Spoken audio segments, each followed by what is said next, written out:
नमस्कार बंधुरा home of test चैनेले आपनादेर सबाइके स्वागत। आज के आमी एकटू माझारी साइजेर चिंगड़ी दिए शाही प्रन करे देखाच्छि। आमी एखाने 300 ग्राम माझारी साइजेर चिंगड़िर लेजगुलो रेखे गायेर खोसागुलो भालो करे छाड़िये नियेछि।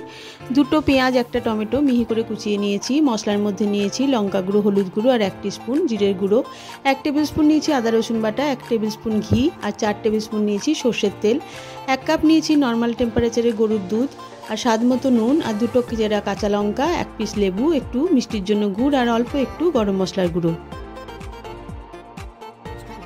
आमी प्रथमे माछगुलोर मध्य अल्प एकटू नुन, अल्प एकटू हलुद गुड़ो और लेबुर रसटा दिए भालोभाबे माखिए 10 থেকে 15 मिनिटेर जन्य माछगुलोके रेखे देब। एबारे कड़ाइয়ের मध्य दिए दिलाम 2 टेबिल स्पुन सर्षेर तेल। तेलटा आमार भालोमतो गरम हये गेले नुन हलुद माखिए राखा माछगुलोके 30 सेकेंड मतो नाड़ाचाड़ा करे आमी तुले राखबो।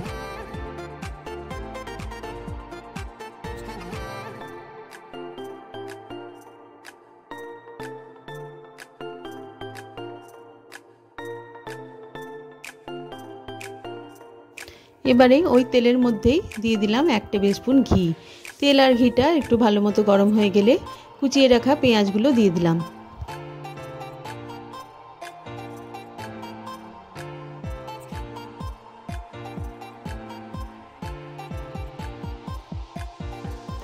पेঁয়াজটা আমার হালকা রং ধরতে শুরু করলে একে একে আদা রসুন বাটা, টমেটো কুচি ও অল্প একটু নুন দিয়ে আরো 5 থেকে 7 মিনিটের মতো মশলাটা আমি কষে নিলাম।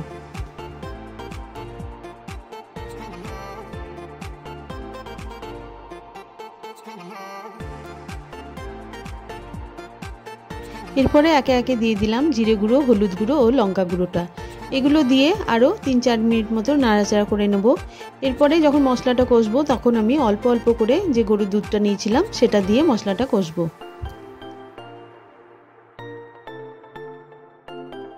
পেঁয়াজ টমেটোগুলো যাতে আমার ভালো মতো গলে যায় তার জন্য আঁচটা কমিয়ে আমি 5 মিনিটের জন্য ঢাকা দিয়ে মশলাটা রেখে দিলাম। 5 মিনিট হয়ে গেছে আমার। ঢাকাটা খুলে দেখে নিলাম মশলা থেকে তেল ছাড়তে শুরু করেছে।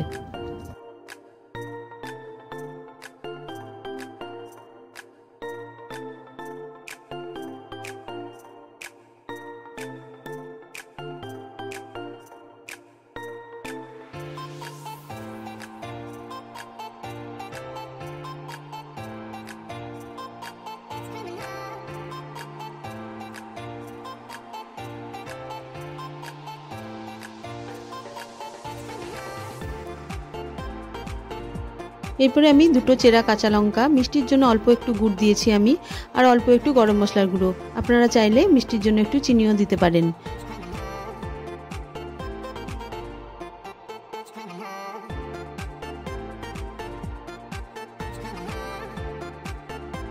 সবকিছু দিয়ে একবার ভালোভাবে মশলাটা মিশিয়ে নিলাম। তারপরে ভেজে রাখা চিংড়ি মাছগুলো দিয়ে দিলাম।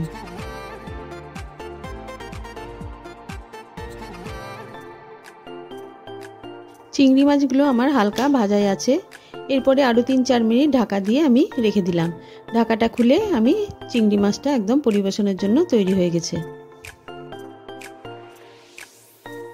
ভিডিওটা দেখার জন্য সকলকে ধন্যবাদ। মালাইকারি করার জন্য সবসময় হাতের কাছে নারকেলের দুধ থাকে না।